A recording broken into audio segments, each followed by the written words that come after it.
नमस्कार, मैं हृदय कुमार पृथ्वी पूर्वी चंपा से आप सबों का स्वागत करता हूं। क्या 2003, 5, 6 के जो बहाल शिक्षक हैं उनका विशिष्ट शिक्षकों का भुगतान अब मात्र 25,000 रुपया मूल वेतन पर होगा?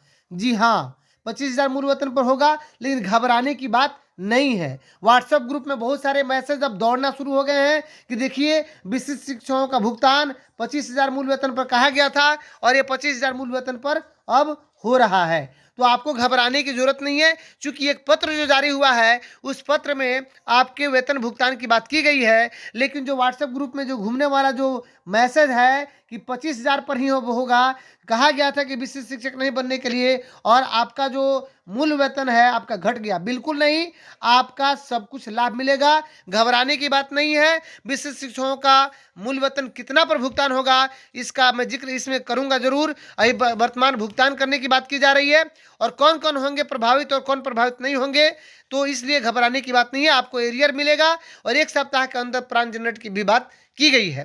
तो चलिए, अगर आप मेरे चैनल पर नए हैं तो मेरे चैनल को सब्सक्राइब जरूर कीजिएगा, बेल आइकन जरूर दबाइएगा। अगर ये वीडियो अंत तक आपको अच्छा लगे तो सबसे अधिक इसे शेयर कीजिएगा, क्योंकि मैं बताऊंगा कि 1 से 5, 6 से 8, 9, 10 और 10+2 तक आखिर उस पत्र में क्या कहा गया है, किस मूल वेतन पर भुगतान करने की बात की गई है और क्यों की गई है। तो आइए सबसे पहले बात कर लेते हैं। यही पत्र जो है 19/2/2025 का ये पत्र है।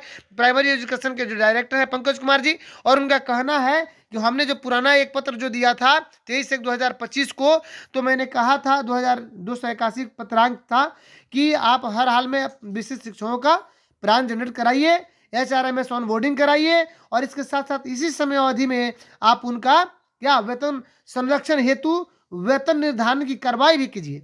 वेतन संरक्षण हेतु ध्यान दीजिएगा, वेतन संरक्षण अगर आपको 31,340 है तो आपका वर्तमान में 25,000 मूल वेतन पर आपका क्या कर दिया जाएगा, वेतन भुगतान कर दिया जाएगा और बचेगा जो अधिक उसका वेतन भुगतान भी आपको मिलेगा, लेकिन वो एरियर के रूप में मिलेगा। आइए हम सबका देखेंगे 1 से 5, 6 से 8, 9 से 10, 10+2 तक का।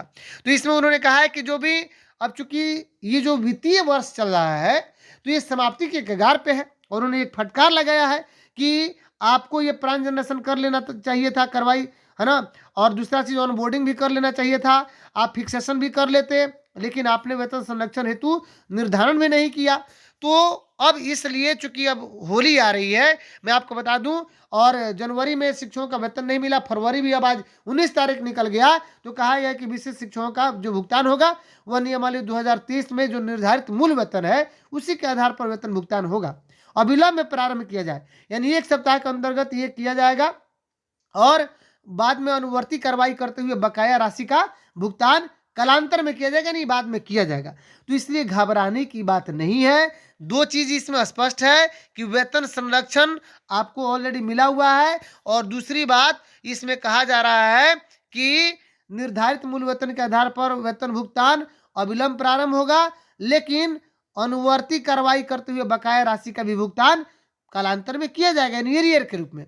1 सप्ताह के अंतर्गत प्राण जनरेट कर देना है, HRMS ऑन बोर्डिंग हो जाना है और ये सब पूर्ण करते हुए वेतन भुगतान की प्रक्रिया भी करना है। अब आइए बात कर लेते हैं जो 1 से 5 के जो शिक्षक हैं। हाँ, एक चीज और है कि हम बात करेंगे कि इसमें कौन कौन प्रभावित होंगे। तो इसमें प्रभावित नहीं, छठे चरण के जो बहाल शिक्षक हैं वे कोई प्रभावित नहीं होंगे। हाई स्कूल 10+2 के शिक्षक प्रभावित नहीं होंगे इस वेतन भुगतान से। आइए बात कर लेते हैं। भले ही आप 1 to 5 के टीचर हो, बेसिक ग्रेड के, चाहे आप फिजिकल टीचर हो, शारीरिक शिक्षक हो, तो आपका वेतन भुगतान 25,000 मूल वेतन मानते हुए कर दिया जाएगा। भले ही आपका मूल वेतन आज के डेट में 31,000 और 32,000 क्यों ना हो, वो अलग बात है, क्योंकि समय नहीं है। इसीलिए जो 2023 नियमावली के तहत जो फिटमेंट मैट्रिक्स में सबसे न्यूनतम है 1 से 5 के लिए 25,000 है, इस पर किया जाएगा। और जब आपका फिक्सेशन हो जाएगा, वेतन निर्धारण वेतन संरक्षण के साथ हो जाएगा, तो जितना अधिक आपका वेतन बनता है मूल वेतन, उसका आपको HRDA के साथ पुनः भुगतान एरियर के रूप में आपको मिल जाएगा। इसलिए घबराने की बात नहीं है। इसमें प्रभावित कौन नहीं होंगे, तो छठे चरण के बहाल शिक्षक कोई प्रभावित नहीं होगा, क्योंकि उनको अभी 25,000 से अधिक नहीं गए हैं तो मिनिमम 25,000 मिलेगा। आइए 6 to 8 में बात कर लेते हैं कि उनका 28,000 मिलेगा। और छठे चरण के 6 to 8 वाले जो शिक्षक प्रभावित नहीं होंगे, हाँ 2013-14 के शिक्षक प्रभावित होंगे, क्योंकि 28,000 से अधिक उनका मूल वेतन है, तो जो भी उनका मूल वेतन अधिक होगा उसका एरियर के रूप में मिलेगा। 9th-10th में लगता है कि शायद ही कोई प्रभावित हो। 2008 या 8 के शायद जो शिक्षक हो थोड़ा बहुत वे प्रभावित होंगे, लेकिन उसके बाद के जो बहाल शिक्षक हैं वो कोई प्रभावित नहीं होगा, चूंकि 31,000 पार नहीं किए हैं। और 10+2 में तो चाहे 2010 की बात करूं या मैं बात करूं 2022 तक, चूंकि 16,000 17,000 उनका मूल वेतन था, तो इसलिए उनका भुगतान 32,000 ये मानते हुए, यानी 32,000 मानते 10+2 वाले में तो किसी को कोई दिक्कत ही नहीं होगी, उनका तो फिक्सेशन ही 32,000 पे होना है, तो इसलिए आप प्रभावित नहीं हो रहे हैं। प्रभावित कौन हो रहा है? तो 1 से 5 के बेसिक ग्रेड के वैसे शिक्षक जो आप 2003, 5, 6, 8, 10 के बहाल शिक्षक हैं, 14 के बहाल शिक्षक हैं, ये सबसे अधिक प्रभावित हो रहे हैं। हालांकि इसमें घबराने की बात नहीं है, आपको एरियर के रूप में आपका एक एक पैसा जोड़ के मिलेगा, क्योंकि मास लेवल पे बिहार का मैटर है। तो ये अगर आप मेरे चैनल पर नए हैं तो मेरे चैनल को सब्सक्राइब जरूर कीजिएगा, बेल आइकन जरूर दबाइएगा, और व्हाट्सएप ग्रुप में घूमते हुए उस मैसेज से इग्नोर कीजिएगा जिसमें कहा गया था कि ना 25,000 पर आपका भुगतान होगा, तो वो बात नहीं है। ये लेटर में स्पष्ट सब कुछ लिखा हुआ है कि कितना पे भुगतान होगा और एरियर आपको मिलेगा और वेतन संरक्षण है। तो चलिए, अगर ये वीडियो आपको अच्छा लगा तो सबसे अधिक इसे शेयर कर दीजिएगा, मजा आ जाएगा। अगर आप मेरे चैनल पर नए हैं तो मेरे चैनल को सब्सक्राइब जरूर कीजिएगा, बेल आइकन जरूर दबाइएगा। मिलते हैं नेक्स्ट वीडियो में, तब तक के लिए थैंक यू।